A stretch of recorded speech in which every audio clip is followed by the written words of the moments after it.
Ahem. Hello everybody. Good evening or good afternoon, wherever you're at. Najumu here, and welcome to Just Chatting. Yeah, that's it.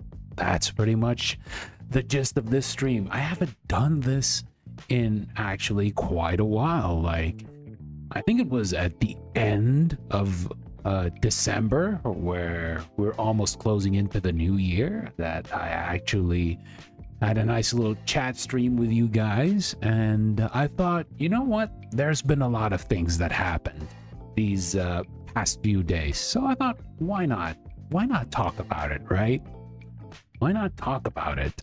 And if you saw from the thumbnail, we're pretty much going to go over Capcom Cup 11, Hololive Fest, the 6th Hololive Fest, Colorize Harmony, and Spider-Man?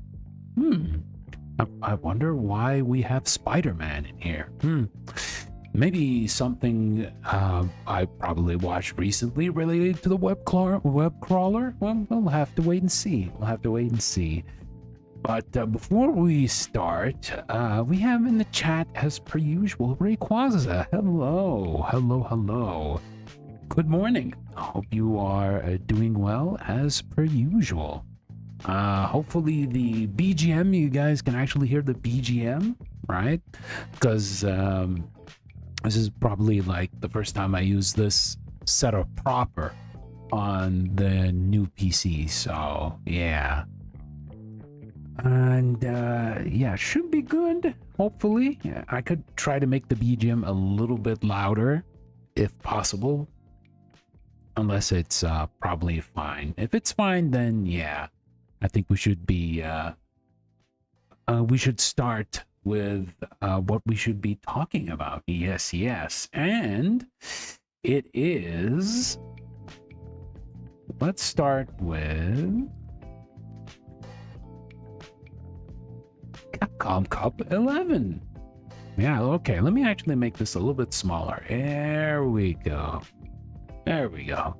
Should we actually speed the scrolling for the text for a little bit? Let me see. Let me actually see if I can actually make this faster. Yeah, how about this? Yeah, that should be better. Yeah, seems good. Seems good. But anyway, yeah, since last Wednesday, there was Capcom Cup 11. So for those who are not familiar, for the, past 11 years, Capcom has this special tournament related to its current release of Street Fighter. I believe it actually started with Super Street Fighter 4 Arcade Edition, I believe. Yeah. And at one point it had like multiple games. Like, I believe one time there was Street Fighter Cross Tekken in there as well. Just for probably 1 year, unfortunately. But eventually they just pretty much focused on, Street Fighter. Once they moved on to Street Fighter 5, and now they are doing it with Street Fighter 6. And I have to say, this year was probably like the most hyped Capcom Cup in a good while. And I wouldn't say it's not just for the matches. No, I would definitely say it's also because of the venue, right? Now, granted, I wasn't there, unfortunately. Maybe one day if I actually go to Japan. But the venue there was extremely hype. Like, the audience there, like the passion and like people in the seats, they're carrying the signs of the players. It didn't have to be just Japanese players, considering how, this is in Japan. But yeah, they were like cheering, and like the crowd was just like electrifying, to say the least. And that actually kind of enhances the experience, even for someone who is watching the streams at home, right? And regardless of that, the matches overall, I was actually rooting for Big Bird in order to at least win the cup. I even managed to choose him in the Street Voter poll that they had in Street Fighter 6 itself. And well, unfortunately, my good man did not even make it to top 16. Sadly, I wouldn't say that it's unfortunately due to luck, but the competition this year was actually pretty stacked, to say the least. And I think probably one of the biggest surprises when it comes to this year's Capcom Cup is Blaz. So basically, Blaz is from Chile, and he managed to qualify, I think, from the World Warrior Online qualifications. And here's the thing, though. He's actually 15 years old, right? He's still a kid, right? He's still a kid, and he's using like the most basic as heck characters in Street Fighter ever, and that's, the poster boy, Ryu, right? And ever since the game's launch, they've been slowly but surely buffing him more and more with each and every patch. And I know there was the French player Kusanagi, who was also in Capcom Cup, but unfortunately, his run didn't go as well as Blaz's did. And interestingly enough, he did manage to beat so many top players, right? And the funny thing is, one of the matches, I believe in top 16, had him against Noah the Prodigy. So There is a reason why Noah the Prodigy is called that way, because much like Blaz, he did actually start competing in fighting games, but at an even younger age. Like, I believe, like, since he was 8, he started competing in Super Street Fighter 4 and Marvel vs. Capcom 3. So it's kind of interesting to see, like, well, it's not official, but kind of technically the Prodigy status moved from Noah to Blaz, and he managed to like topple like really strong players like Angry Bird, for example. Angry Bird is the other person who I hoped managed to get Capcom Cup this year, but yeah, the young buck is just like tearing it.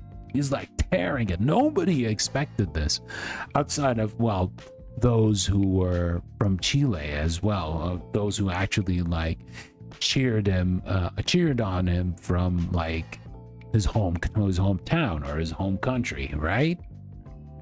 And he was so good that he actually managed to reach grand finals. And who was waiting for him in grand finals? Another person who pretty much put a certain character, a certain zoning character in the map, on the map, sorry, not in the map, on the map, when it comes to competitive Street Fighter 6, and that's Kakeru.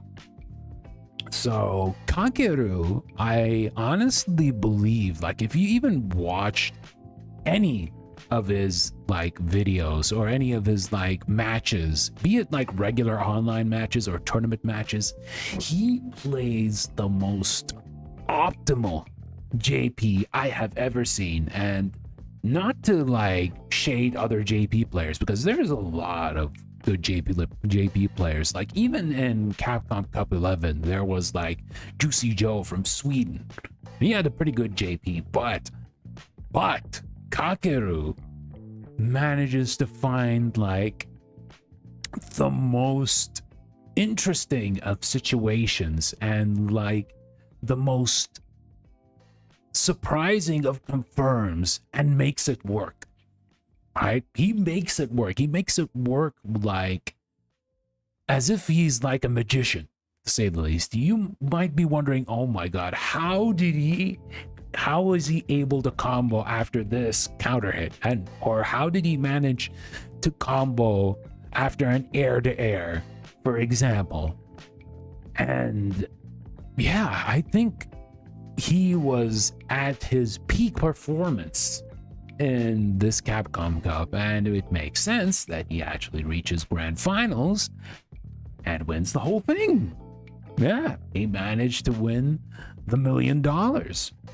And yeah, I would understand if people would be wondering, yeah, he managed to get $1 million, but why is second place 100,000 and then third place is 10,000?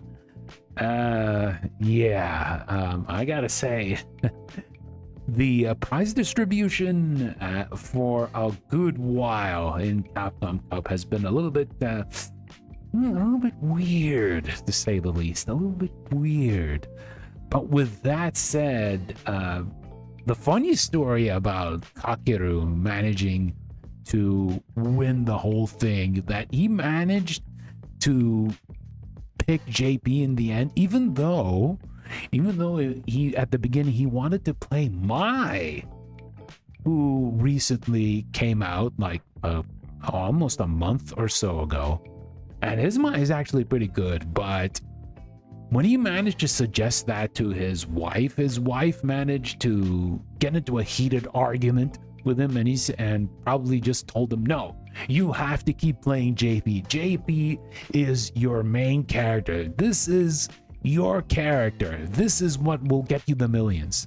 So at the end of the day, it turns out that, yeah, she was right. And even funnier, like in the end, I think in the interview, once he won the once he got the cup and got like the $1 million check, he did say, I'm gonna use the money to get my wife an engagement ring. So I actually thought that's actually kind of cute. He managed to get that power up thanks to an argument. But in the end of the day, it just goes to show you that, yeah, sometimes family can be part of your overall success, especially when it comes to competitive gaming. But with that said, I do believe like Blaz, who I was talking about earlier, has a really good future ahead of him, right? Like I'm pretty sure like the 100K that he managed to get, it wasn't like it isn't chump change, right? Especially when you compare it to their local currency in Chile, right? So I do think he has a future, but here's an even funnier thing when it comes to Blaz himself. His training partner managed to reach top 8 in a tournament, which I actually forgot its name. It's in the Dominican Republic, right? And his training partner managed to reach top 8, and he is 13 years old. Man, I don't know.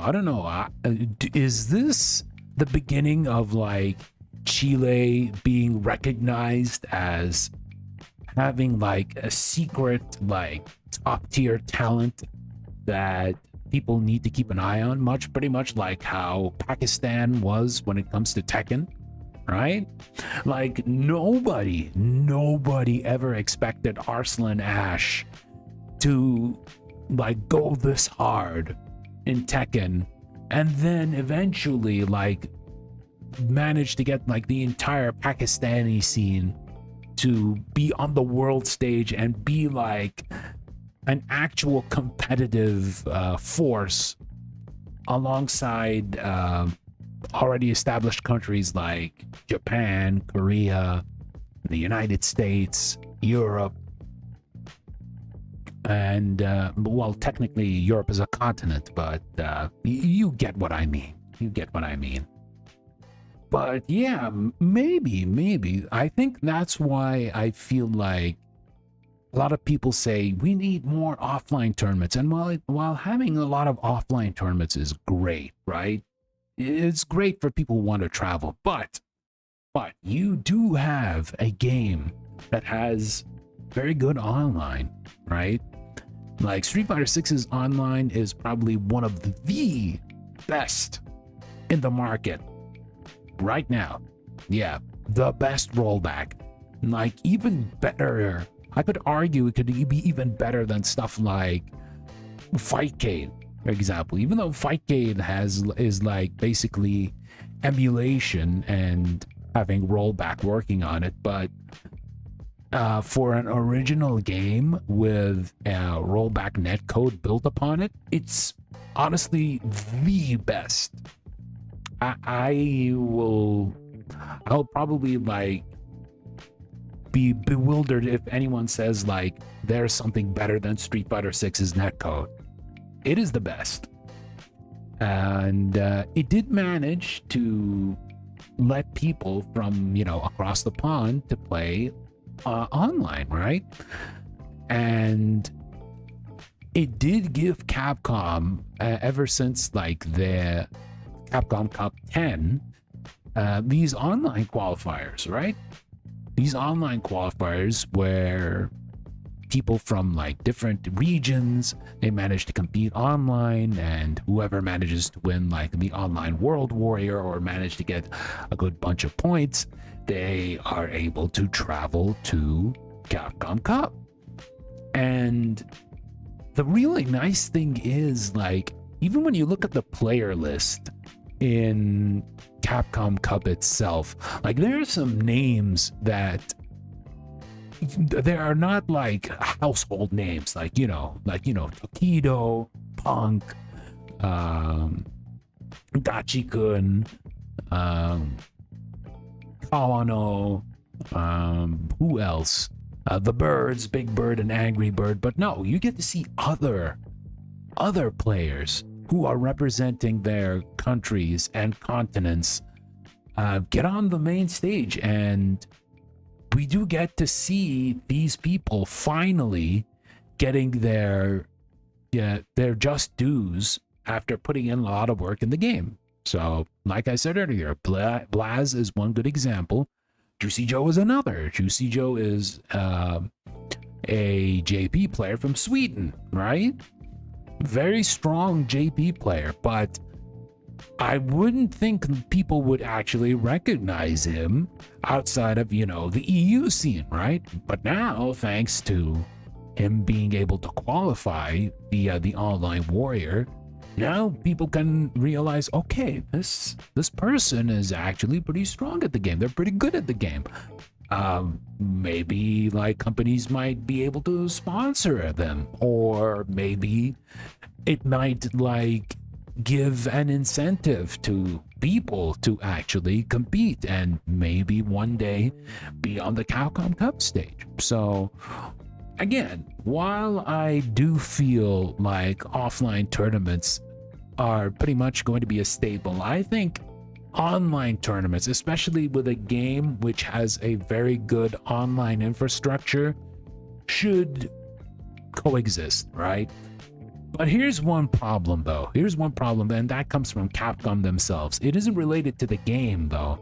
It's related to promoting these online warrior tournaments, right?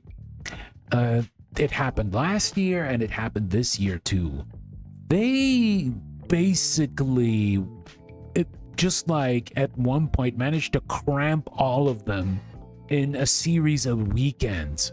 Like, even though you have like an entire year where you can just like schedule these online warrior tournaments and give people a good amount of time in order to practice and ready themselves up, and give the audience something to like look forward to, right?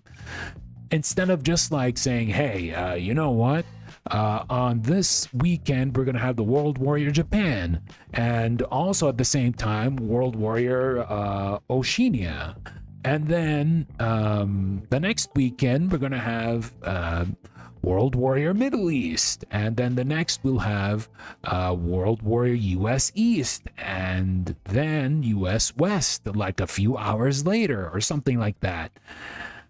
Yeah, I hope next year they manage to like space these things out, right? Space these things out so that people would actually like set their times and get to think and get to schedule things and to watching these online warrior tournaments. Because you might never know. You might actually see some pretty damn good matches, right? You might see some pretty damn good matches, and you have no idea or have no time in order to schedule things because they're cramming all of the World Warrior tournaments in just a few weekends. So yeah, we'll just have to wait and see. On the mention of Capcom Cup, we did talk about Capcom Cup itself, but there was also the Street Fighter League World Championship Finals that happened there as well. And if you guys actually didn't expect that, well, I really wanted the EU team, which again had both the birds in them, in order to win the whole thing, but unfortunately, it was not meant to be again. No, better like next time to them. But at the very least, I think they're potentially already in. Wait, is it just the winning team? I think it's just the winning team of the Street Fighter League World Championship who actually managed to qualify to Capcom Cup 12. Yeah, so here's a pretty cool thing that they decided for this year. So whoever wins Capcom Cup and whoever wins this year's Street Fighter League World Championship, they are auto-qualified to go to Capcom Cup 12, which is, I actually feel it's kind of neat, right? It won't guarantee them to win again, but it is pretty nice to just tell them, okay, congrats guys, you managed to win. We'll also see you again next year. But yeah, the grand finals was the American team versus the Japanese team. It was pretty exciting. There was kind of hope for the American team to bring it back, but unfortunately things faltered for a little bit, and it ended with throw loops. It ended with throw loops. Oh yeah. It actually caused quite a stir from people who don't really like the existence of throw loops, but Punk was basically throw looped for like 4 times in a row, and that was the way the Japanese team, the Good Eight squad, managed to win the World Championship for Street Fighter League. Slightly anticlimactic for a lot of people, but well, that's how the game is.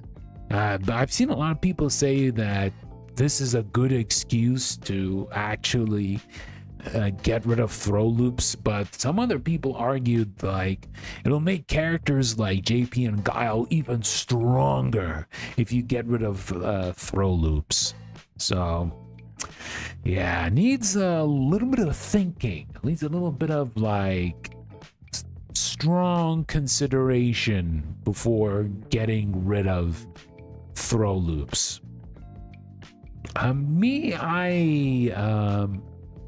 I think I'm kind of indifferent towards throw loops, right? It's part of the game, right? It existed even in older Street Fighter games, especially games like Street Fighter 3 Third Strike, but I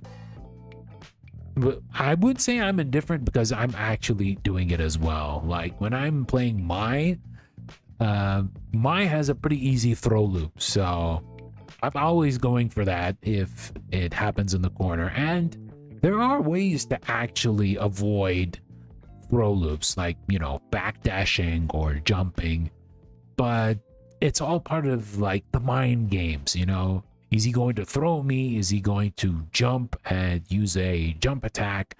Is he going to like press a button in order to punish by backdash? So yeah, there are layers when it comes to that. There are some layers, but yeah, honestly, I'm also pretty happy that Capcom Cup 12 is going to be in Japan again and in the same arena for Capcom Cup 11.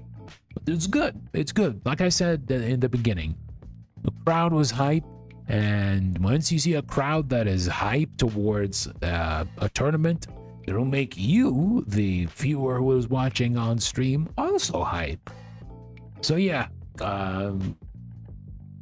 honestly, I do feel like Street Fighter 6 has been causing waves in the Japanese audience, much more so than previous Street Fighter games.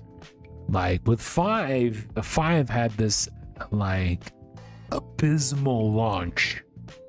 It had a really bad launch. Like it was like missing things. The online wasn't working very well. There's barely any single player content, and yeah, it was rough. It was rough, but thankfully they took their time in order to build up Street Fighter 6 to what it is, and you know, now it's actually pretty popular. Like even like other content creators who never played fighting games are actually giving it a shot, like professional like League players, Valorant players, even like Vtubers who never played like fighting games before. They're actually giving Street Fighter 6 a chance, and the public appeal is there, which is fantastic. It is actually fantastic. Like when it came to like the Street Fighter League, there has been like consistently over nearly close to 20k-ish, 20k to 15k people watching every week, which is amazing, right? It's pretty amazing. Pretty amazing to see this many people just watch like a fighting game league. And yeah, it's really nice to see, and which is why I said it deserves to come back again in Japan. And yeah, I'm glad it is. Glad it is. I don't know if I'll ever be able to travel to Japan and maybe like watch it live, but who knows? Who knows? Maybe fate would be kind and I get an opportunity to go and visit Japan or even live there. Who knows? Who knows what the future may hold? But yeah, I guess that is pretty much it when it comes to Capcom Cup. And now let's move on to something a little bit different, something that actually happened in the weekend itself, and that is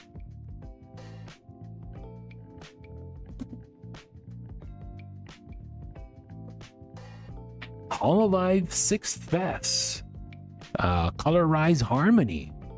So, as with every year for the past 6 years now, yeah, this is considering, you know, this is the 6th Fest. It's pretty much a big celebration of the Hololive talents and giving us like a good number of concerts. There's been 4 concerts similar to that of last year, 3 stages and 1 creators stage. There was also the Hololive Expo as well, which actually had a lot of neat stuff related to Hololive Productions as a whole. Like there was even some like meet and greets, and there were special events that happened there which were streamed. But the main event is of course the concerts. This year, I pretty much, like last year, managed to only watch the first 3 stages. Creator stage, I kind of skipped it because, you know, as much as it actually deserves it, it's a little bit on the costly side. And like I mentioned earlier, I did manage to get a new PC in order to play Monster Hunter Wilds, and I was even contemplating on whether I'm going to buy the tickets or not. But in the end of the day, I managed to think, okay, I've been doing it every year, and I really want to see the performances of everyone like live, right? And this year was actually also the fest debut for both Advent and Regloss. So that was actually kind of hype to see, right? And of course, I want to see like the Vtubers who I actually follow and the Oshis as well, in order to see what songs they're going to sing for this year. So I thought, okay, well, I guess I'm gonna buy the tickets. I'm gonna buy the tickets. Not all the tickets, just the first 3 stages. And overall, I thought it was actually pretty good. It was actually pretty good. I would say that there were some really surprise performances that happened this year when it comes to solo performances. Last year, we managed to get a lot of surprising group songs, right? There were a lot of surprising group songs that nobody expected at all. This year, on the other hand, when it comes to group performances, a lot of them were like with like very familiar people. Like, for example, all of the EN members who are who are available in the stage. They're singing together. Same with ID. Advent sang together. Regloss sang together. Okakoro were like a unit. 2/3 of Stardend had like a group song. Yeah, then why I said 2/3 of Stardend, because Aqua isn't there anymore, sadly.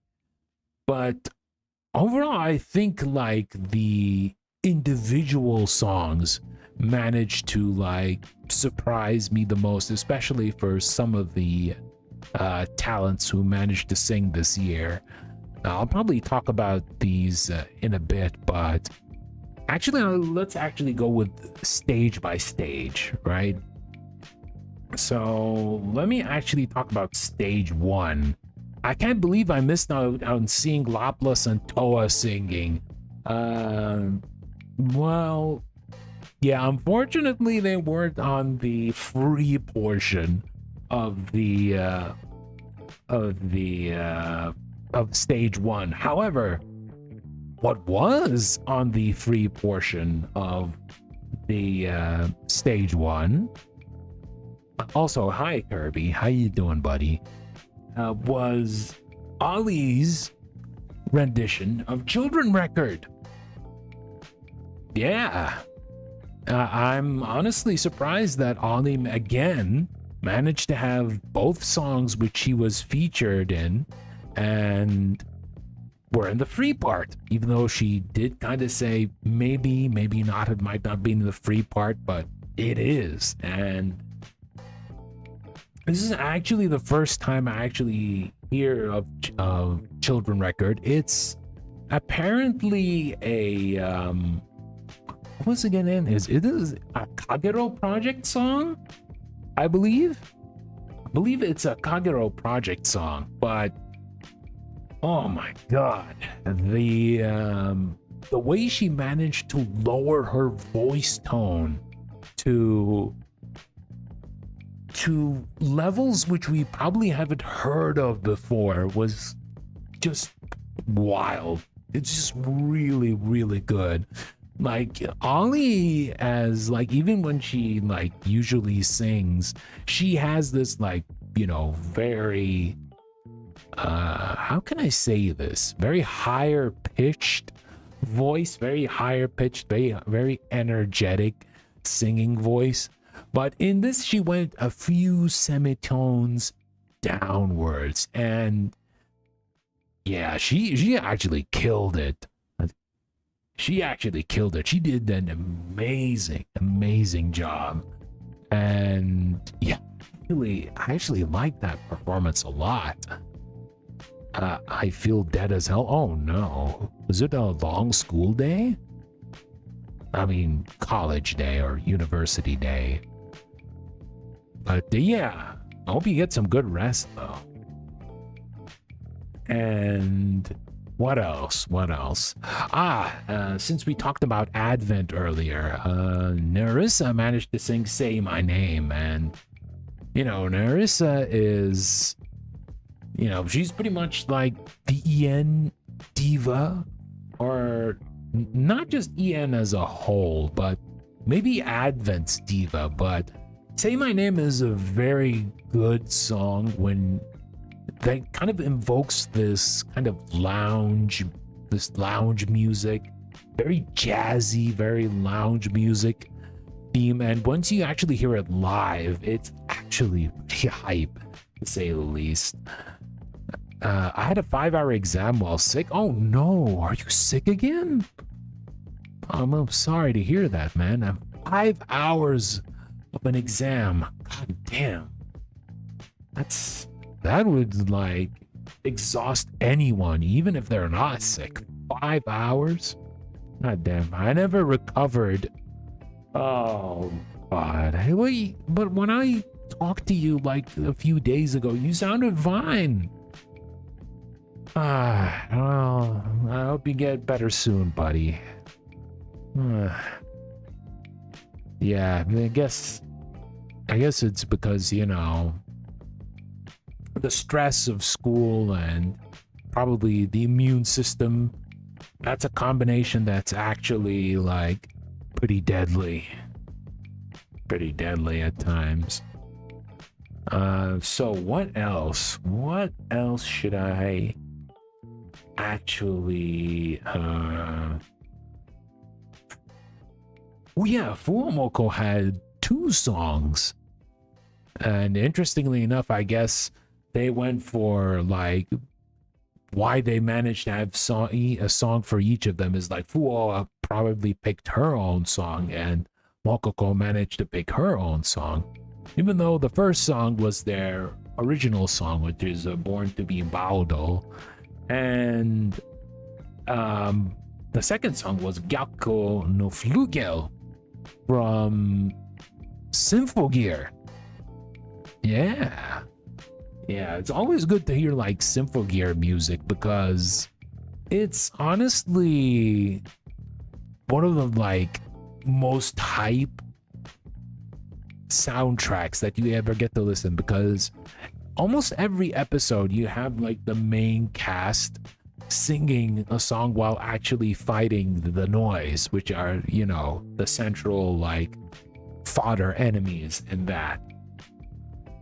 And of course you have like the opening sung by the super talented Nana Mizuki, so that also helps a lot. Let's see. Let me see what else was in stage 1 that I actually liked a lot. Matsuri actually sang Love Letter, which was pretty nice.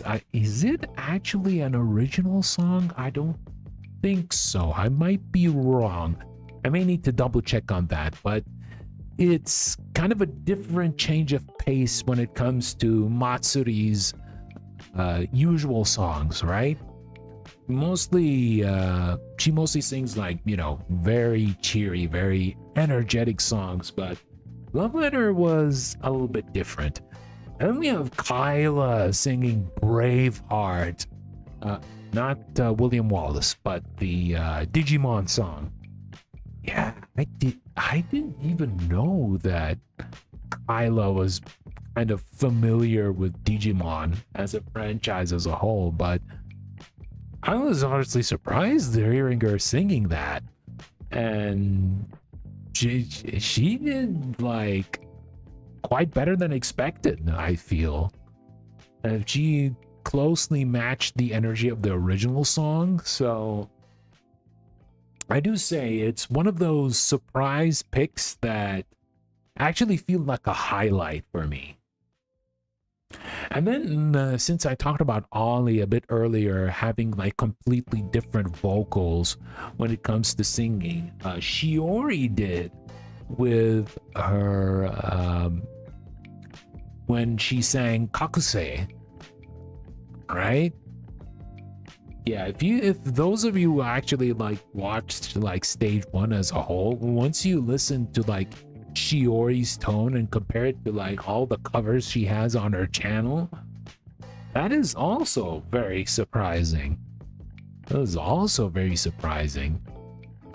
And I have to say, like, trying to go for like a low register when it comes to vocals is probably not very easy unless you already are deep voiced, right? Unless you already have a deep voice. But it probably isn't very easy like to keep it like consistent and make it sound good. So I'm pretty sure for both Shiori and Ollie, when it came to both their songs in this year's fest, that they probably took a lot of time to practice in order to get these songs in the right way, in order to get the right tone in order to sing them both. What else? We have Multiverse, song by Muna. She was in the, people say it's a cube, but it is not a cube. It's apparently a triangle. But yeah, Multiverse, her latest song, again, it's Muna. Everyone knows Muna's amazing as a singer. So yeah, it's always great like listening to songs that you actually heard live, and it's actually like a lot more hype to listen to like the live versions of songs that you are very familiar with. Let's see, what else can I talk about when it comes to day one? I had a pretty good medley. Yeah, she sang Fact, My Abyss and Raime, which was pretty nice.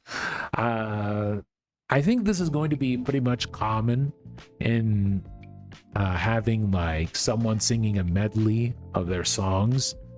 It happened last year with, I believe, Marin and Subaru, and this year it happened with a few people.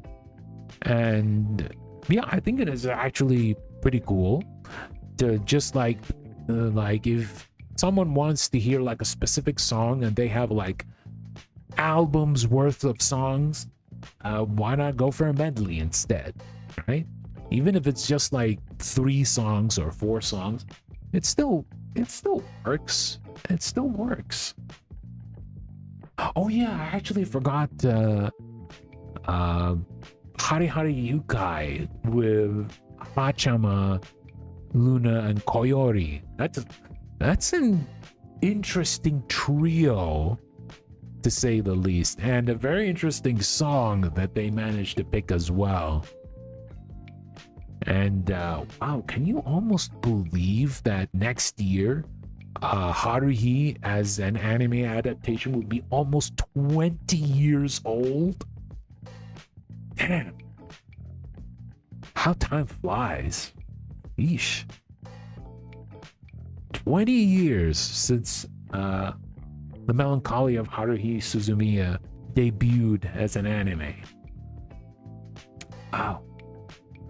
But yeah, stage 1, pretty good overall. Like I said, there were some very, very good surprises that we managed to see there. But now we actually move on to stage 2. And after the usual capture the moment intro, Polka,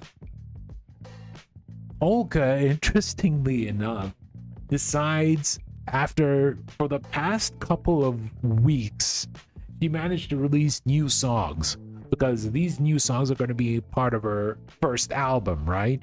So once you see all these songs, you might be thinking, I'm pretty sure Polka is going to be singing one of them in the Holofest stage, right? No, she sang Po instead. She sang the song which has only one word, one lyric, and it's just being repeated over and over and over and over. Like, even when you're looking at the concert itself, there was like this bar at the top which manages her to translate what she's saying in the Po language. Oh my god. You can never like predict what this clown Fennec has in store for folks, because when you actually listen to the variety of songs that Polka is able to sing, they are quite a lot. You got your melancholy songs, you got your energetic songs, you got your very dark and surprisingly manic songs that she manages to sing, and it makes a lot of sense that she has an album coming out soon. I'm pretty excited for that. Let's see. Oh yeah, Bae, as per usual, the choreo amazing, her dancing amazing, and the choice of picking Ado's show. Yeah, I think that's a banger of a choice. Good job, Rat. Let's see. Who else?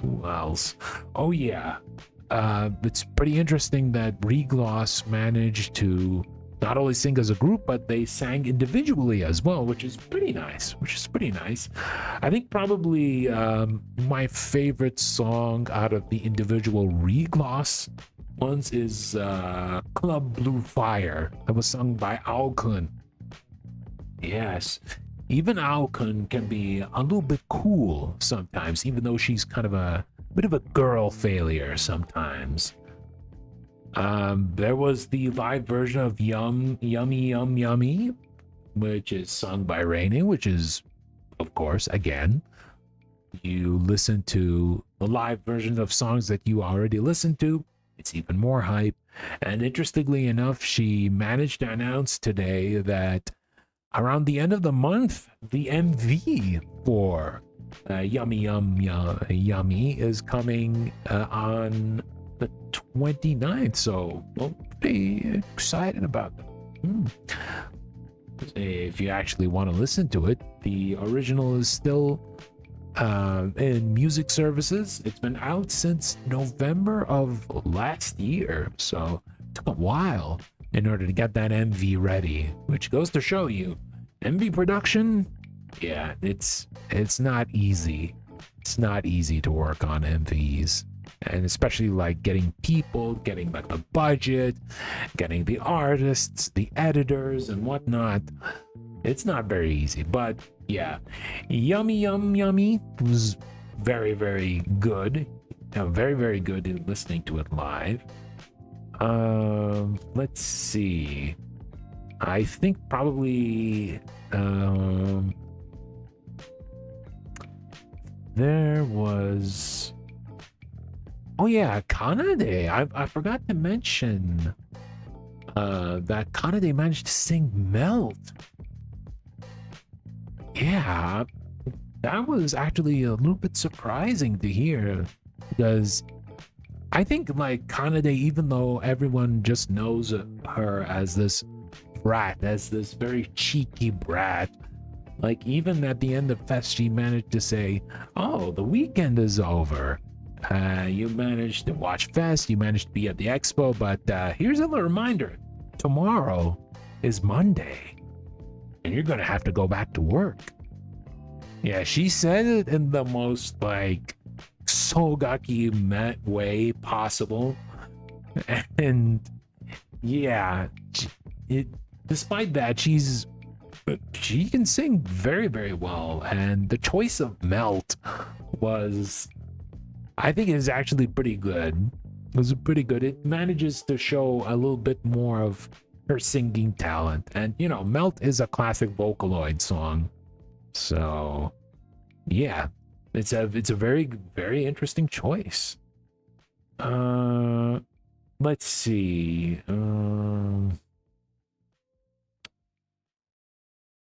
Who else? Who else? Oh, speaking of surprising songs, Kobo. Yeah, Kobo. Kobo has a bunch of original songs, you know, like Help or God, what was the oh my God, why can I not remember her other songs at the moment? Oh my God, there is Help and man. Now let me actually go for Lord Google if I actually remember. Let's see. Oh, Asmara, yeah. Oh, Asmara is another one. Yeah, I would have expected that, but she manages to choose a song which is very relaxing, very lullaby-esque, and I'm like, wait, hold on. Wait, what? How is Kobo the one singing this? I don't get it. I understand, like, people say, like, Kobo's kind of like a child and whatnot, but very interesting choice when it comes to a song. It's not bad, but it's not bad at all. She managed to sing it very well, but I think at the time it was around 9ish, 10 p.m. JST. Yeah, after like having like so much like hype music and whatnot, having this as a very like calming, like lullaby-esque song is an interesting choice, to say the least. Oh yeah, I think probably the best group song for stage 2 was probably the Louis and Callie duet, right? Where each of them managed to sing their first song. So for Callie, it's excuse my rudeness, but can you please RIP?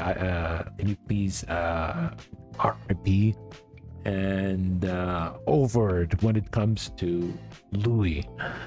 Man, that was good. It was good. It's nice to have these like duets where they get to like sing each other's songs together. It also happened last year with Marin and Kanata as well.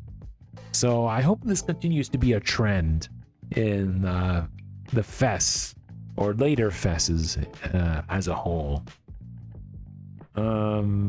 There was Callie also managed to have her bit of a medley as well. Very good medley. And yeah. Now, one thing I've noticed from a lot of people, and I feel like it showed mostly in stage 2, is the camera work. Yeah, like in the beginning, like the camera work when it comes to like recording the fans and whatnot, that's perfectly fine. But when it comes to the concert itself, it's a little bit, how can I say this? It just goes all over the place. Yeah. There were some parts of like some performances where you basically see them do their own thing, like they do their dance number and they sing and whatnot.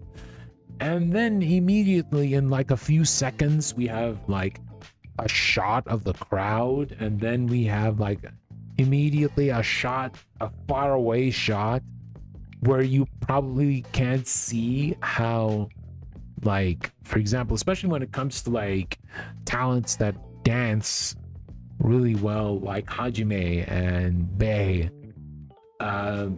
it just feels a little bit jarring, you know? Feels a little bit jarring. I would love to like have the camera be focused for a while and then switch to like another position. Not every, oh God, like 5 seconds. Every 5 seconds you get to switch around the camera. Relax. Relax. I understand you want to get them from every angle, but it was getting a little bit like jarring, to say the least. I hope they manage to calm down with that in the next fest, hopefully. But yeah, that's pretty much stage 2. Stage 2, again, pretty fun. Lots of good songs there. And then we have creator stage. I did skip that, and apparently it was just even shorter than the first 2 stages. Before we actually continue, let me just go get a cup of water, and I'll be right back.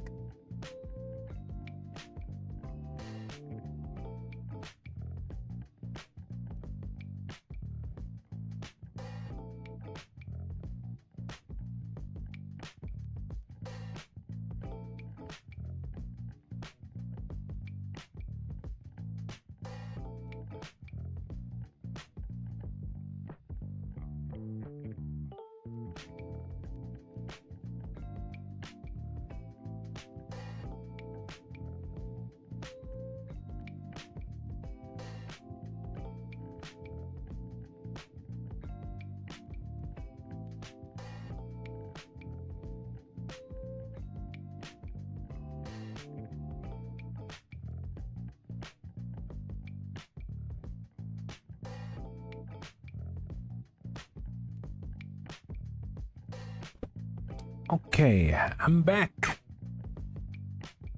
Alrighty, so let's talk a little bit about stage 3.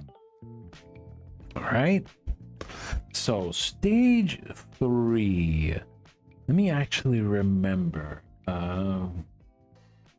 I honestly feel like the surprising one out of them all is Crony singing Lolikami Requiem. Now, of all the people singing this song that's sung by Shigure Ui, it's Crony of all people. And I'm like, excuse me? Crony, why did you pick this song? But it was actually pretty funny actually watching it live, and I was like, huh? Crony? That's the song you were going for? And she actually did it pretty well. And like, Crony is pretty much the last person you think to sing Lolikami Requiem, right? I would think she would be the last person to ever sing that song. But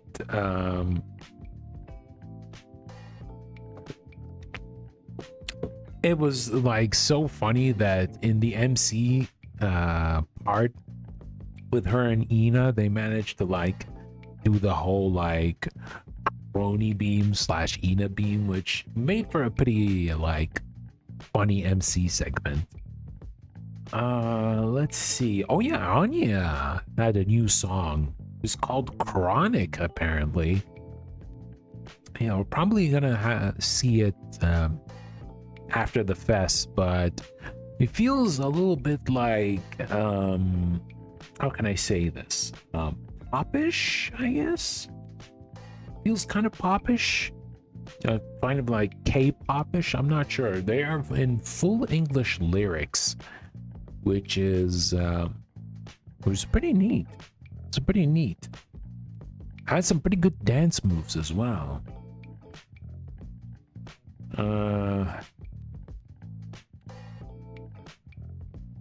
Okay, next, what is the other song that I did mention? Yeah, I talked about Ina singing Aishite, Aishite, Aishite.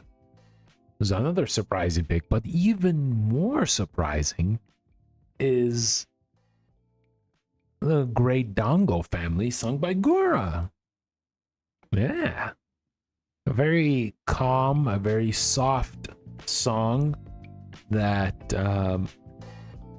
Gura decided to go for this year.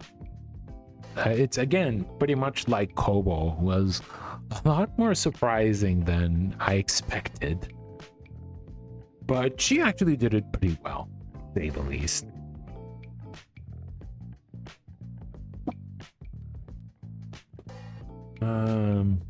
Oh yeah, I think probably for everyone, the highlight of the group songs was probably If, sung by Okakoro, originally sang by Da Pump.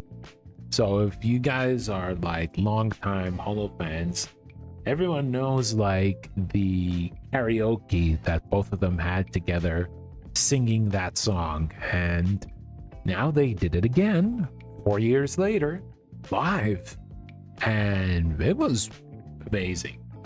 Like, having like Korone rap was pretty great, to say the least.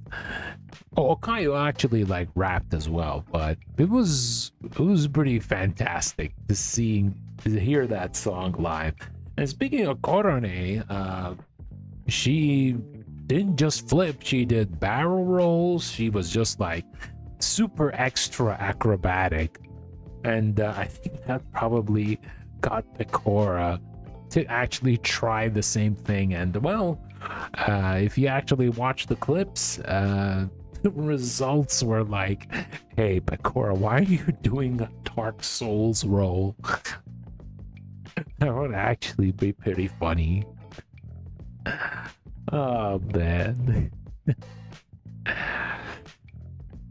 But yeah, I guess that's pretty much stage 3 as a whole. And do I have a favorite stage? No, because each stage had like great songs in it, and I wouldn't pick one over the other. But I did mention like some of my favorite picks out of the 3 stages, and honestly, I feel like this Hallfest was fantastic as per usual. I do not know if they're going to have another creators or like special stage next year, because I have a good feeling like they're going to add more members until next year. And we don't need to forget like Justice and Flow Glow will obviously have their 3Ds, and they'll also be part of next year's fest. So it'll probably not be I have a good feeling like it'll just be 4 stages only. Stage 1, 2, 3, and 4. No special stages, but who knows?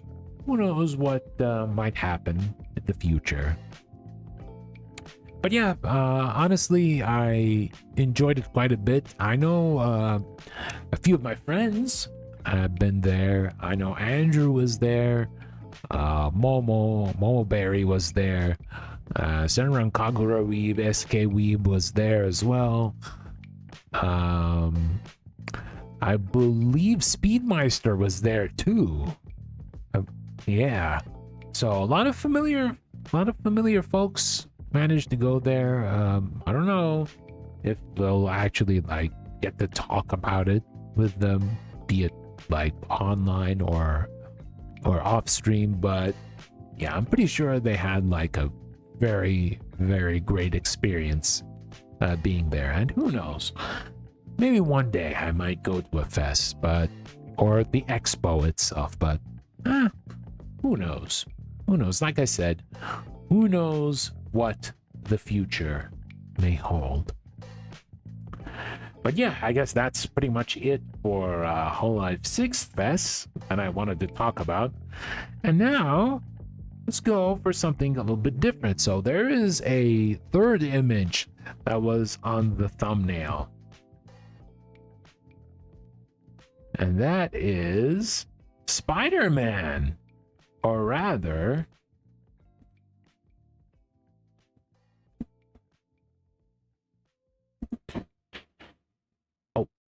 oh yeah, there's enough space here. Here you go. There we go. And rather, your friendly neighborhood Spider-Man. So, what is your friendly neighborhood Spider-Man? Well, it is another animated series that focuses on, you know, everyone's favorite web crawler, right? And interestingly enough, when it comes to this show, it's in an alternative timeline when it comes to the MCU, interestingly enough. I mean, with the MCU recently, there's been, you know, this whole multiverse and timeline shenanigans that have been happening. So we have another timeline where, you know, we're back with High School Peter, and I did manage to watch the entire first season very recently, and overall I think it was pretty good. I thought it was pretty good. It's probably not to the level of Spectacular Spider-Man level. I mean, Spectacular Spider-Man was like a fantastic production, right? But sadly, the higher ups at Marvel Animation at the time kind of like, you know, managed to stop the production of the show because they wanted to go do their own Spider-Man show, which wasn't that great, to say the least. I wouldn't say it was great, but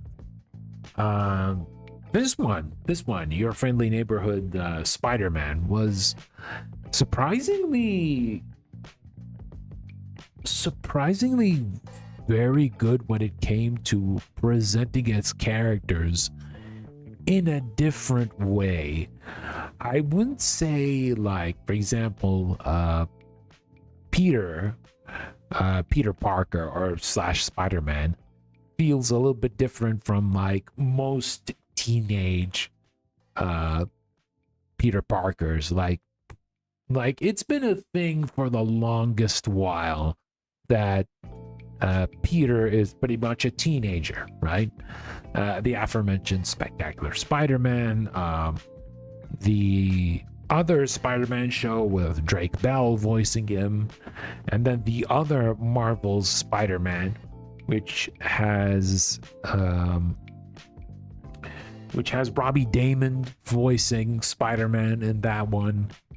And these are all like pretty much like high school Peter Parker, as per usual. Just like in the movies as well, like be it the Andrew Garfield movies or the Tom Holland movies, or God, I actually forgot the OG. Oh man, how can I actually forget his name?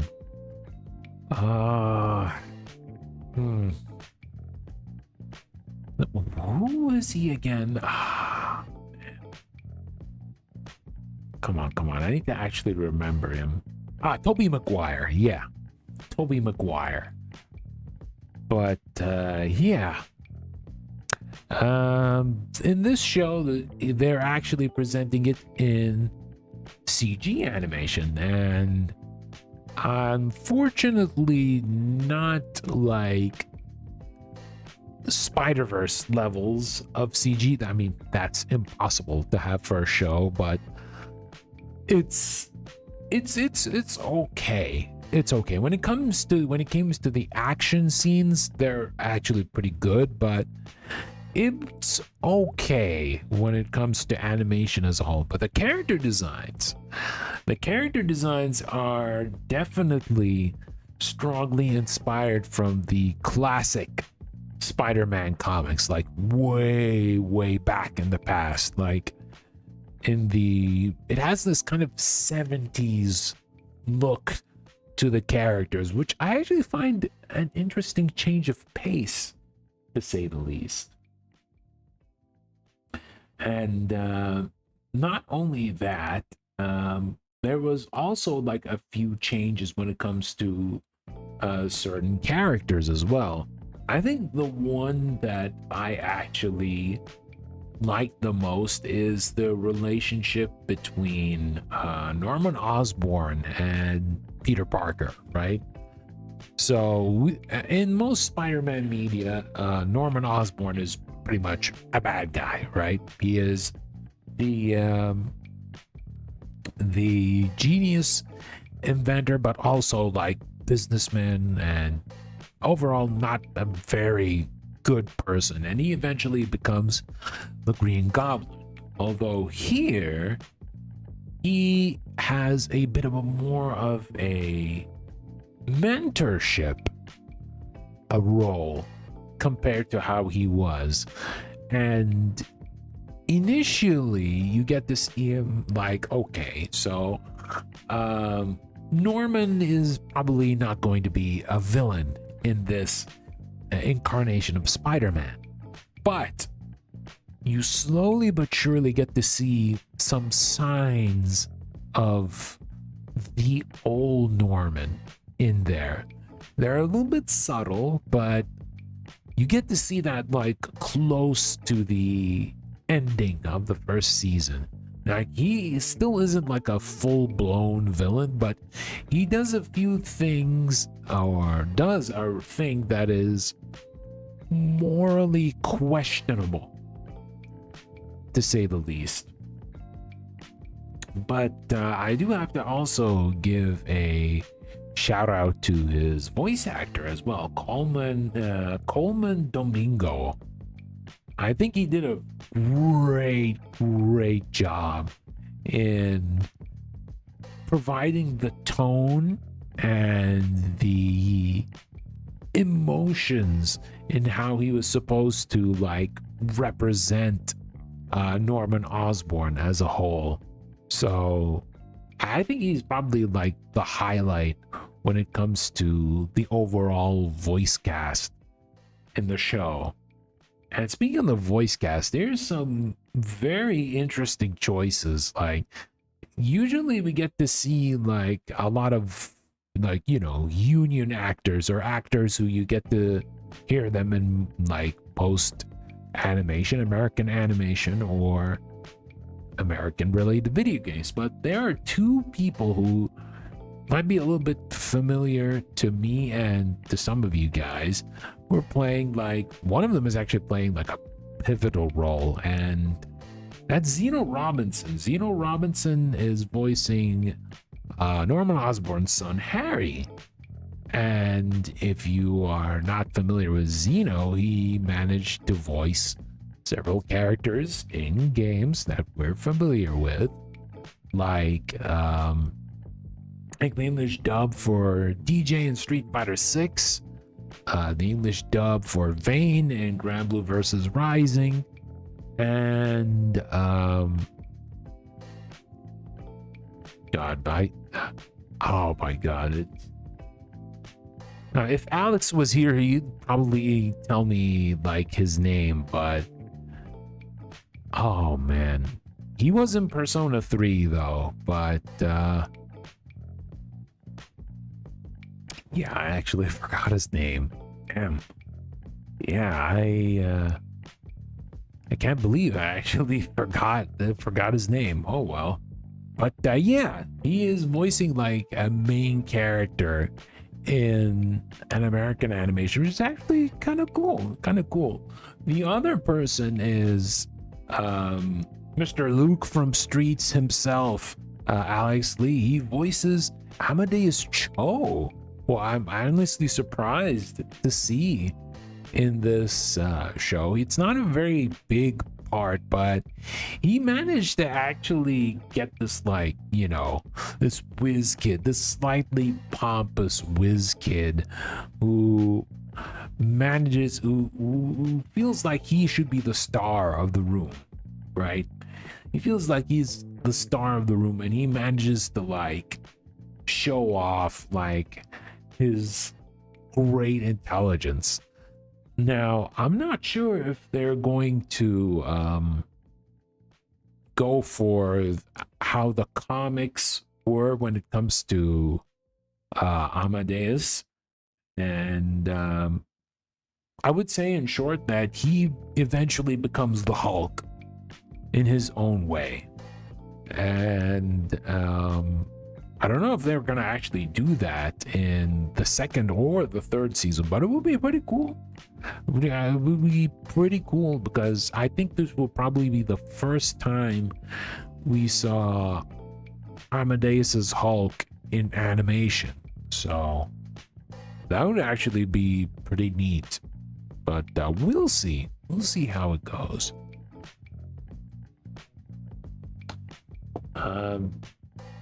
It was also like, I did like how they managed to incorporate Lonnie Lincoln in the show, who eventually becomes Tombstone. Tombstone in like most Spider-Man media is like is albino and has these sharp teeth and whatnot, but in here he is pretty much like a he's in high school. He's the captain of a football team, and slowly but surely he manages to tangle himself in troublesome situations with a gang, right? I don't want to spoil too much about it, but yeah, it is interesting to see how his character develops throughout the first season. So I would consider that as another highlight. But overall, I do think like season 1 of Your Friendly Hood Spider-Man, Friendly Neighborhood Spider-Man was pretty solid. Pretty solid. It was entertaining, but I do hope that if there's going to be another Spider-Man animated project in the future, that we actually move a little bit from high school, please. Like, I would understand like Spider-Man in his origins were pretty much centered in high school, but I'm pretty sure like his earlier incarnations was him starting in college, right? I'm starting in college, which is why I managed to go back to the 1994 Spider-Man animated series, which had Spidey voiced by Christopher Daniel Barnes. And looking back at that show again, it had like a Peter who is, I believe, in college, and I think throughout the series he eventually like he just finishes college and, you know, becomes the usual adult Peter Parker that we all know in the 90s. And I have to say, like, even at the time, they had a pretty good way of weaving in a lot of characters and a lot of like scenarios that happened in the comics in animated form. And it certainly is a lot better animated at times compared to how X-Men the Animated Series was. Like, X-Men the Animated Series had a few episodes that were like rough, especially when it came to like the last season where everything looked really weird when it came to the character designs. But yeah, speaking of like Spider-Man 94's animation, I was eventually surprised to learn that TMS, or Tokyo Movie Shinsha, as it was called in the past, did animate the show alongside some other studios. But for those who are more familiar with TMS's outsourced work in shows like Batman the Animated Series, Tiny Toon Adventures, Animaniacs, and so on and so forth, you'd actually get to notice, like, if you see the more vibrant colors when it comes to certain situations in the episode, or having like characters emote like pretty well, you know, okay, this is pretty much a TMS animated episode. And they have a really good track record when it came to like giving a lot of color and expressiveness to the characters. Unfortunately, it's been a while, and they did mention like they stopped working on outsourcing, working for foreign companies as an animation outsource. Yeah, they're basically now just like focusing on just creating anime, either with TMS as a brand or telecom animation. But yeah, like watching Peter being back as like a college student and whatnot made me think, I wonder if in the future, if we get another Spidey cartoon or animation, which would probably be after like they finish Your Friendly Neighborhood Spider-Man. But I want them to go and focus on Peter in his adult life. And there is a specific series that is running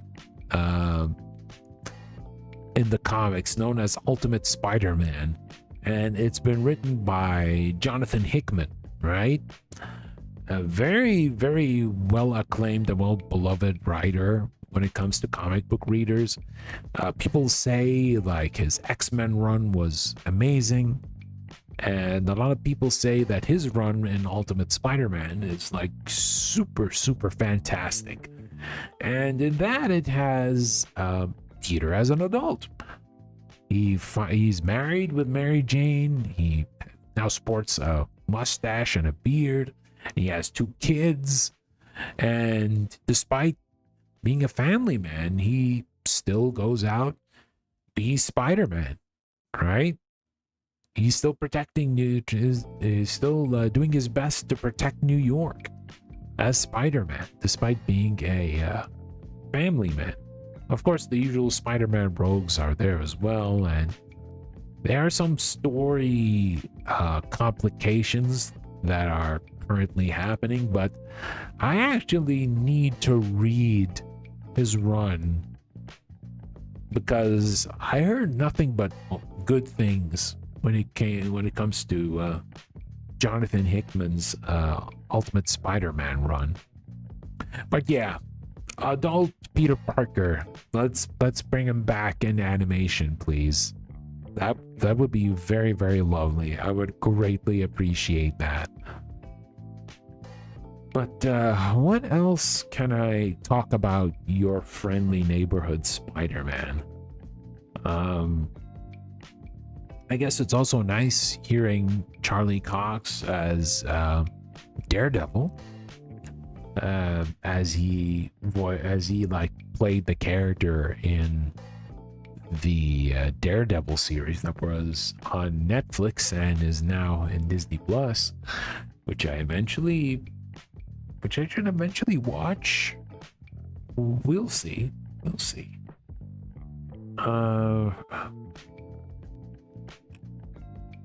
I did hear when it comes to your friendly neighborhood Spider-Man that in season 2 they might be introducing Gwen Stacy and in turn Spider-Gwen as well. I'm okay with that, I guess. I just find it pretty interesting that nowadays they're making the Gwen Stacy Spider. Well, we wouldn't say Spider-Man. We'll just call her like. She's not technically a Spider-Man, but yeah, you get what I mean. And Miles Morales as like, you know, regular characters in the Spider-Man lore, to say the least, even though both of them were like in alternate world selves, right? With Miles especially, he is in the Ultimate Universe, all right? But eventually they kind of like, you know, made him like in all of the I wouldn't say timelines, but all of the multiverses. Yes, all the multiverses. Not the game.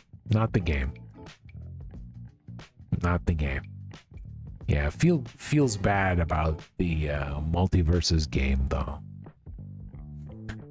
But yeah, would I actually recommend checking out your friendly neighborhood Spider-Man? Yes. Don't be too like judgmental about the CG. It's good, right? It's good. It's not amazing, but it's good. And when it comes to the fight sequences, they're actually pretty good, right? Dare I say excellent, to say the least. But yeah, do give it a shot. But if you're actually like tired from you know, the usual like high school Peter Parker and stuff, I'd say still give it a chance, because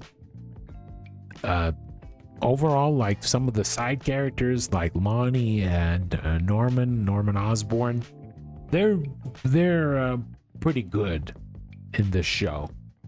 So I would still recommend it either way. Would I prefer it over X-Men 97? Nope. X-Men 97 was like amazing. Like amazing. Like it basically gave us the original animated series, but now with two of its problems just gone. Basically, the animation and the what's it called? Yeah, I think it's pretty much the animation that was like the big problem in the older X-Men series. And now they have Studio Mir, and you know, Studio Mir does amazing work.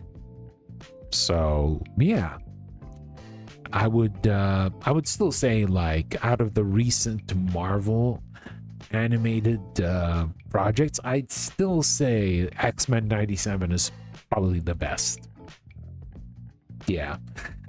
And sadly, when it comes to X-Men 97, from one of the showrunners, they mentioned it might be out next year, not this year. So it's going to be a long wait, unfortunately. It's going to be a long wait.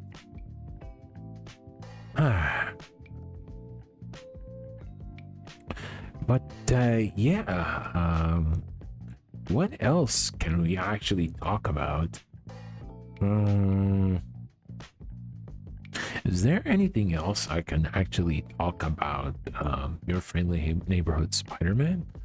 I probably don't think so, no. But let me actually change the topic now. And current topic, let's change this to anything goes. There we go. Yeah. So now that I actually finished talking about the first three like points that I want to make, I just want to talk about different things, right? Like different things that probably doesn't deserve like its own thing, right? And one of them is let me think. It was on my mind a few minutes ago, but yeah, I did talk about this a little bit yesterday, but I want to talk about it again today. There is a Steam page now for Tetris the Grandmaster 4. So, for those who are not familiar, this is pretty much Tetris done by the Arika way. So what is Arika? Arika is the developers of a little game called Street Fighter EX. Well, in the past, right?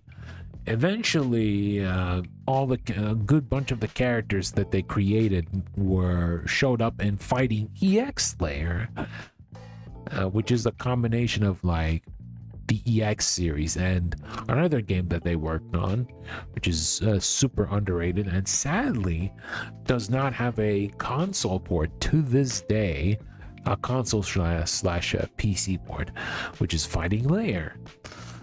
So with Tetris the Grandmaster 4, they managed to add a bunch of like, you know, the classic like Marathon and a bunch of new ones, which I find pretty interesting.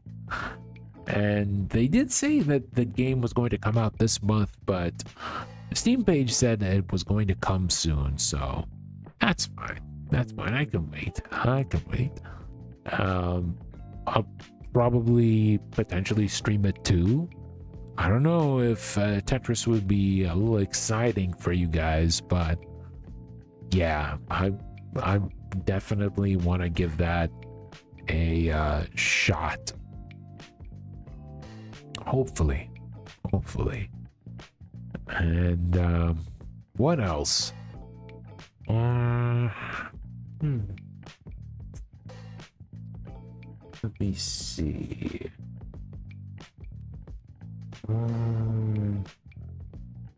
I did hear that some of Taito's Laserdisc games, which had like HD, like graphics improvements and whatnot, are coming to Steam next month. And these Laserdisc games are pretty much it's pretty much like these interactive FMV movies, where you basically like click on a certain place and then something happens to the character and whatnot. But yeah, they're releasing 2 of their games, and one of them being called Time Gal. Yeah, and these 2 games are like fully animated, right? Fully animated. I don't know if it's from just like specific interactions, but yeah, that's basically a thing. And what else? I did talk about Iron Saga Versus yesterday as well. So for those who are not familiar, Iron Saga Versus started originally as a mobile game, which had like, I don't know if it's an SRPG or not, but if anyone actually played the OG game, please let me know. It just how can I say this?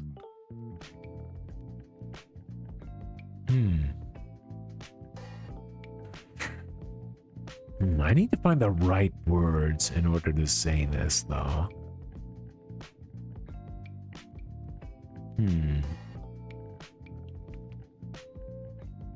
No, I don't have like the perfect word in order to explain this. But yeah, honestly, I feel like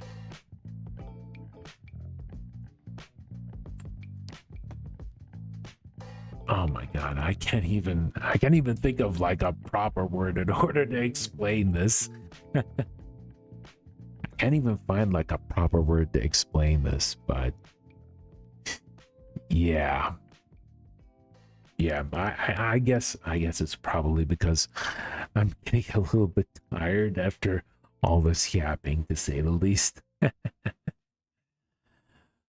But yeah, overall, Iron Saga Versus is going to be a fighting game equivalent of the original mobile game. And much like the mobile game, it has crossovers. Yes, it has crossovers. I do believe, let me actually look at the list of the mechs that are available. Let me check. Iron Saga Versus. Can we actually see the cast? Surely we have a list of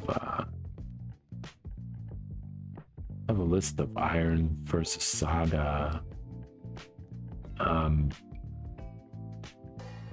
bots that are available.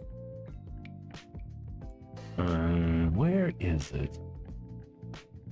Is there actually a website? There should be a website for this.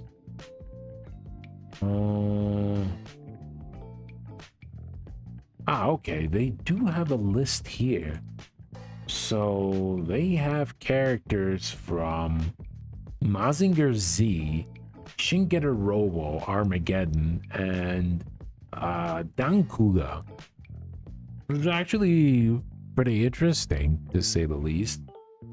I'm pretty much familiar, a little bit familiar with Mazinger. It's been a while since I watched anything from that franchise, but yeah, it's actually pretty cool. And probably they give potential of having like more crossover mechas, like, you know, the Gurren Lagann, for example. Maybe, who knows?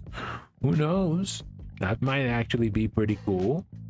I'm pretty sure they're probably focused on like their original mechas that were also on the mobile game. But yeah, it does feel like a how can I say this? It feels like it has like light, medium, and heavy, and like there's a special button as well. I wanted to actually play the betas, but unfortunately I didn't have enough time in order to give it a shot. But yeah, it's probably coming like potentially next week. I hope like we get to see like a confirmed date, because they, in the trailer, they said mid-March. When? The 14th, the 15th, the 16th, the 17th? What do you mean mid-March? So it's slightly confusing, but if it does come out, like next week, then hopefully I'll be able to stream it. Hey stranger, how you doing? I'm doing pretty good. I've just been yapping for nearly almost 2 hours now. We're almost getting into 2 hours now. And I talked like about excuse me. Fight, sing, wait, did you just sing? No. Listen, I talked about fighting, which is like Capcom Cup 11. I talked about singing, which is like Hololive 6th Festival. I talked about swinging, which is Spider-Man. Yeah, that's what it is.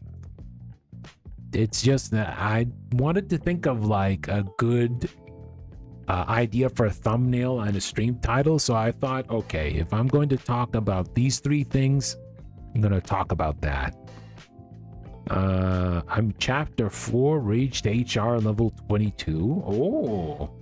Oh, you're in level 22. Damn. Oh, you've been grinding. Nice. Yeah, I've been just waiting my progress when it comes to Wilds. And I think probably we're going to be focusing on Wilds for a good while when it comes to the Monster Hunter streams. Not just because I want to actually, like, you know, clear it, and it's because of the new game, because I think Zen might be a little bit busy with life things, so that would pretty much make it a little bit difficult in order to go back to World, because we have to beat Fatalis together, and Rise, because the post-story content will probably require myself, Zen, and Andrew as well. So yeah, we'll probably have to wait maybe by the end of this month, after, like, you know, the schedule goes back to how it was. We'll probably get back to Rise and World, but I would say yeah, it's the focus will probably be on Wilds. And yeah, I do need to like get a few like extra better weapons, especially when it comes to the heavy bow gun, to say the least. But for now, I'm just like enjoying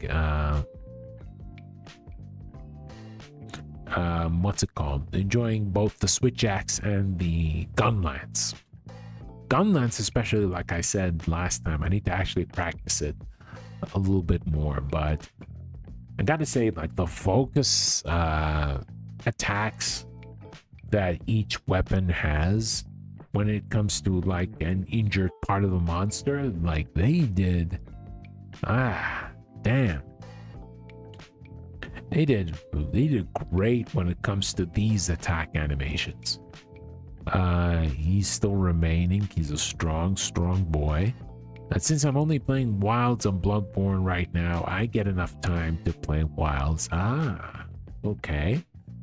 More time, yeah. I mean, if you don't have a backlog and you have a game like Monster Hunter Wilds, which can actually be pretty addicting, yeah, may as well go for it, right? May as well go for it. Yeah.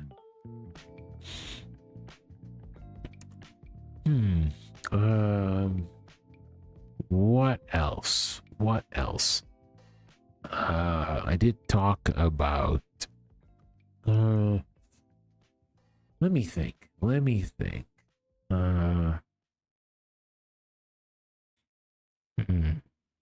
Yeah, probably something IRL related, but a few days ago I did mention like I got a bunch of backlog, but it only grows and it doesn't go down. Happens to all of us, stranger. Happens to all of us, sadly. But yeah, regarding like, you know, the plumbing issue and whatnot, they did manage to like lower the water pressure when it comes to the pipes, but it's a little too late, because I think at the very least in one of the bathrooms, one of the pipes are busted and it's been dripping quite a bit of water on the in the bathroom, and yeah, that's not good. That's a little bit worrying. Because it may cause like a waste of like the building complex's water.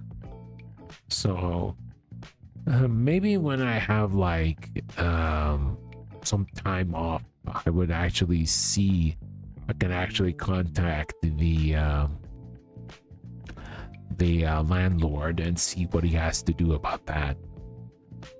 Well, once again, if you have like a weak infrastructure to begin with and you try to use something as powerful as a stronger water pump, then you know like these pipes can't handle that much water. It can't. It's too hard. It's too hard to basically handle all this water. So yeah, maybe let's hope for the best. Let's see, what else can I actually talk about?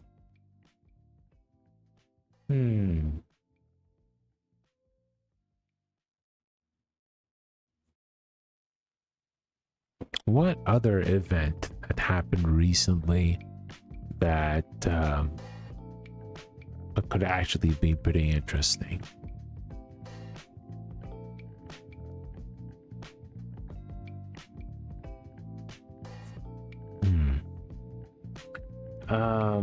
On the mention of Monster Hunter Wilds, I would say that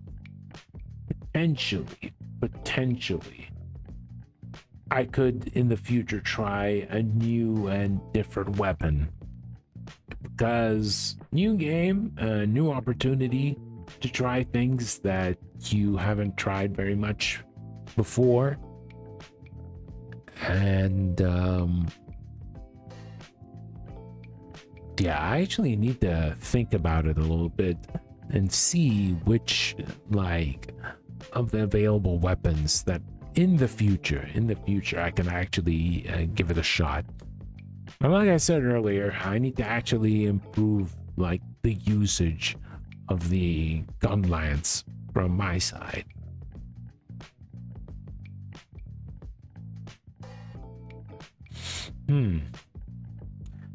Okay, what else? What else is on my mind so I can actually talk to you guys about it? What?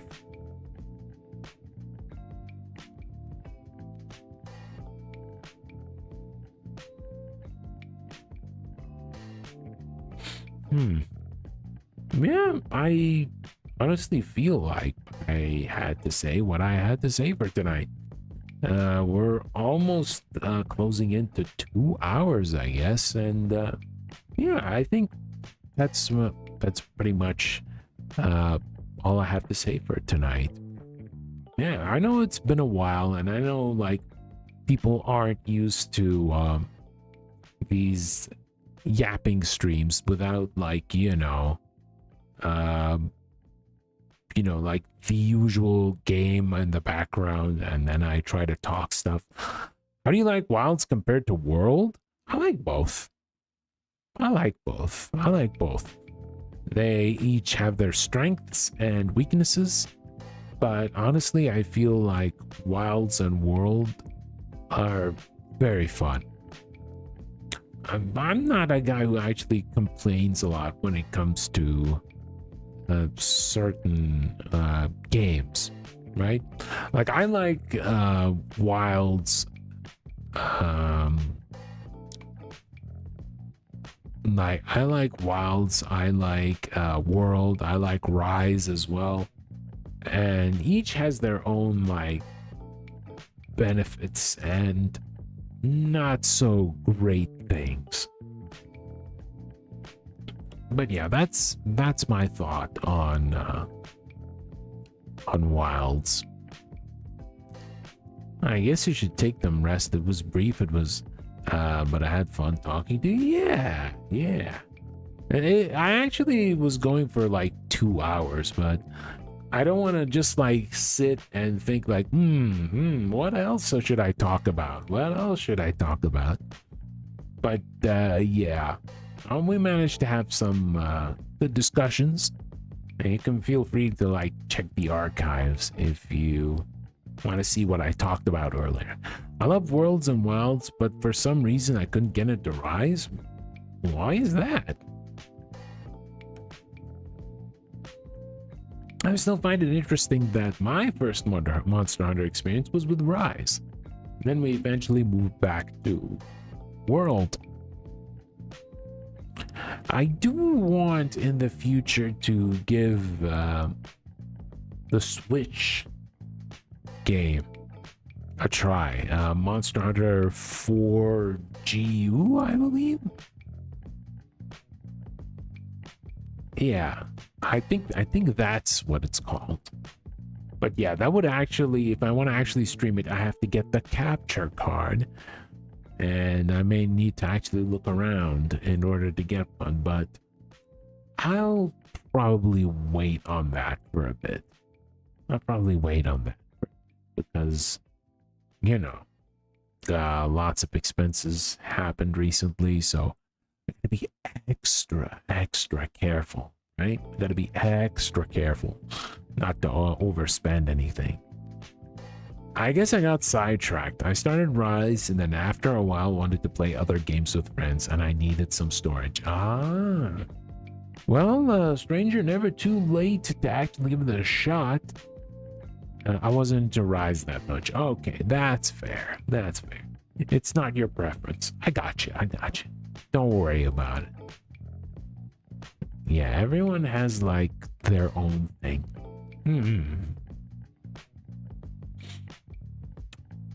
But yeah, let me actually see. I should see if can I actually try to send you guys somewhere. Yeah, it's probably hard to look for someone who is just chatting.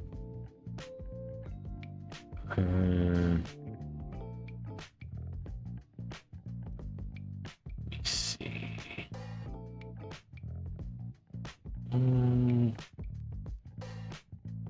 hmm. I guess we couldn't find anyone in order to raid to them. Maybe if my friends pick it up, but I'm not playing it alone. Okay, yeah, that's fair. That's fair. Monster Hunter as a game is fun to play with friends, to say the least. Yeah, have a good night and have a good rest. Yeah, hope you have a good rest as well, stranger. But let me see. Can I actually look for people who are just chatting? Is there any VTuber I can send you guys? Who are just yapping, they're just chatting. Just chatting has like, goddamn, like 7,777,000 people. God damn.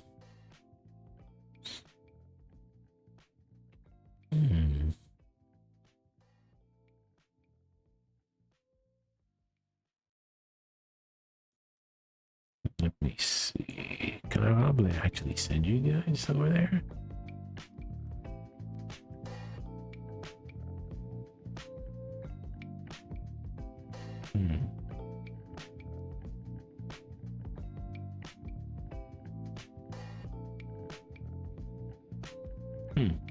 Let me see. Maybe I can actually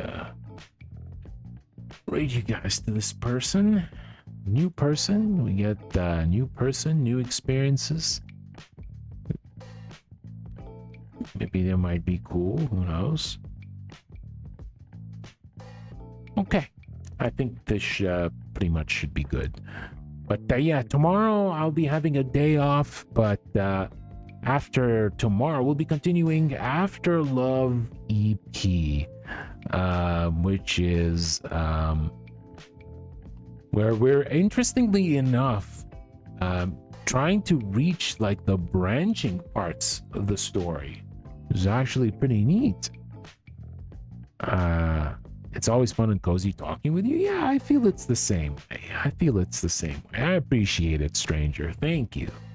But yeah, as I was saying, After Love EP, we're finally getting into the potential routes that we might reach a different ending for each. But yeah, we'll see where it goes. We'll see if Rama will finally get the band going and not just, you know, get into disagreements with the band. And we'll see if in the end, if like Chinta, who is still in his mind, or maybe it's his imagination, who knows, we'll see eventually once we continue reading, we'll actually like help him out in the end. But yeah, guys, I hope you all have a great night, evening, or afternoon, and I will see you guys very soon. Bye bye.